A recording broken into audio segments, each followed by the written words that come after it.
نبی کریم صلی اللہ علیہ وسلم نے کہا ان مثلی و مثل الانبیاء کرجل بنا بیتا فاجملہ واحسنہ الا موضع لبنہ فجئت انا واتممت تلک اللبنہ۔ میرے بھائیو، یہ حدیث ہر بندہ مسلم کو یاد ہونی چاہیے۔ جس طرح قرآن پاک کی آیتیں یاد ہونی چاہیے، اس طرح حدیثیں بھی یاد ہونی چاہیے۔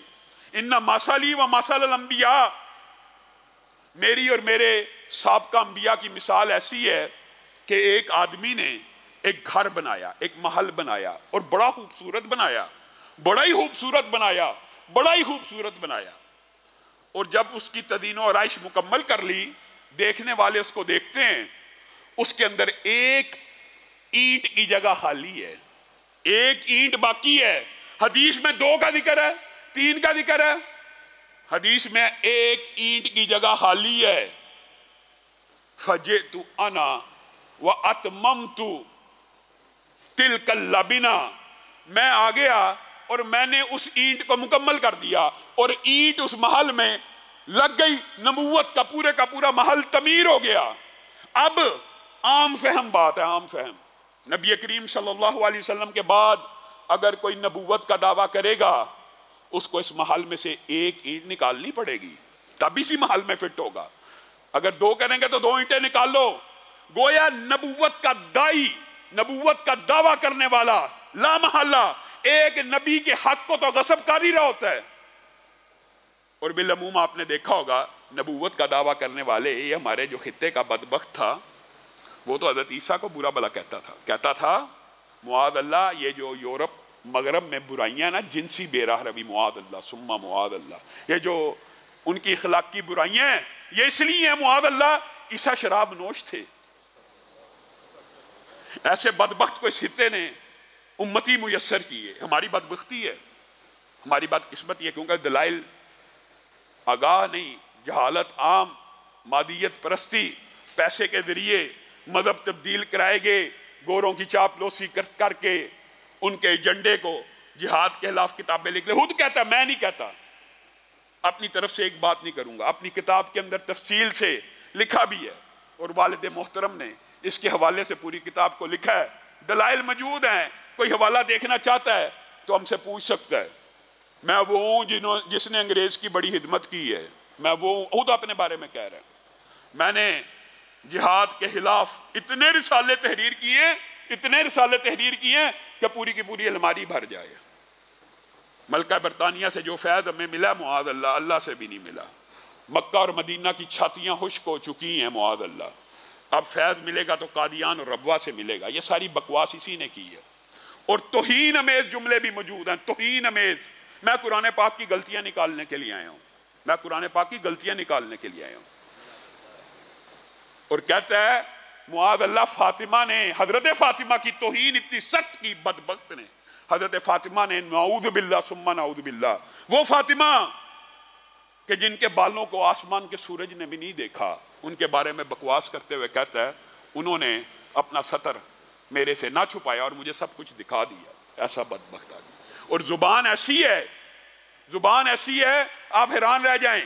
سابقہ آپ نے غور کیا ہوگا، یہ بات بھی بڑی چمبے کی ہے، یہ برے صغیر کے، یہ ہماری قسمت میں یہ بدبخت تھا۔ سابقہ جنہوں نے بھی نبوت کا دعویٰ کیا وہ ایول جینیس تھے، وہ ذہین ضرور تھے، یہ غبی بھی تھا، پھر بھی اس کو امتی میسر آ گئے۔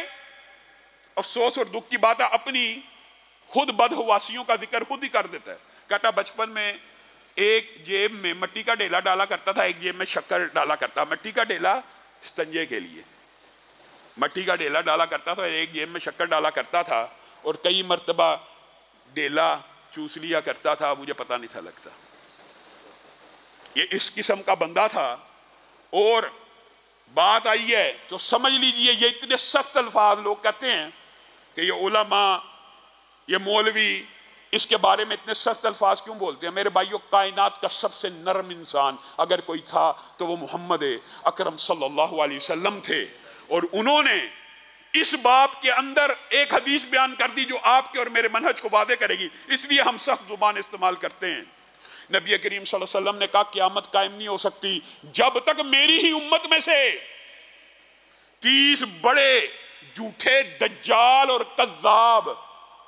رسول اللہ صلی اللہ علیہ وسلم نے یہاں پہ نبوت کا دعویٰ کرنے والے کو کیا کہا؟ دجالون، کذابون. دجال جو عربی گرامر تھوڑی سی بھی جانتے ہیں ان کو پتہ یہ مبالغے کا صیغہ ہے، اور کذاب بھی مبالغے کا صیغہ ہے. یعنی رسول اللہ صلی اللہ علیہ وسلم جن کو مبالغے کی عادت نہیں تھی، وہ جب اس بدبخت کی صفت بیان کرتے ہیں جو نبوت کا دعویٰ کرتا ہے، وہ کہتے ہیں وہ دجال بھی ہے اور وہ کذاب بھی ہے.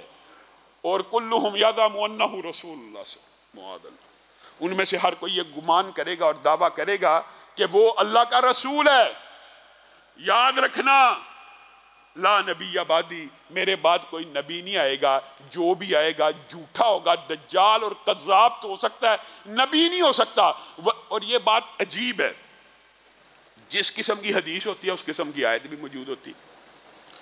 اور یہ بھی عجیب بات ہے کہ جس قسم کی حدیث کا منکر حدیث انکار کرتے ہیں بعین اسی طرح کی قرآن پاک میں آیت بھی موجود ہوتی ہے. رسول اللہ صلی اللہ علیہ وسلم، ایک ہے کوئی بندہ کہ فلاں شخص نے یہ بات کی، یہ بہت بڑا جھوٹ ہے، بہتان ہے، ٹھیک ہے، لیکن رسول اللہ صلی اللہ علیہ وسلم نے کہا یہ جھوٹ ایسا نہیں ہے جیسے کوئی بندہ یہ کہ محمد صلی اللہ علیہ وسلم نے یہ کہا اور میں نے نہ کہا ہو.